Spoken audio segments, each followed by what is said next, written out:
बहुत सारी चीज़ें आपके दिल और दिमाग में भरी हुई हैं, जिसकी वजह से आप अभी भी अपनी लाइफ में स्टक हैं। आप आगे बढ़ ही नहीं पा रहे हैं, और जिनकी वजह से आप जिनको बारे में आप सोच सोच की चीज़ें आप कर रहे हैं, वो पता नहीं कहाँ से कहाँ पहुँच चुके हैं, लेकिन आप अभी भी वहीं पर हैं। इफ़ यस, देन यूनिवर्स आपके लिए यही गाइडेंस दे रहे हैं कि आपको इस टाइम पे चीज़ों को लेट गो करना होगा।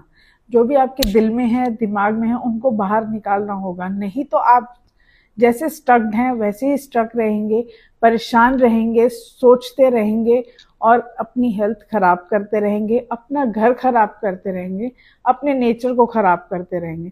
तो it's better, it's a time to let go everything, जो भी आपके मन में है, जो भी आपके दिमाग में है।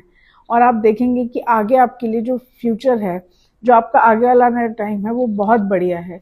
वो सिर्फ आपकी वेट कर रहा है कि कब आप ये चीज़ छोड़ें और आप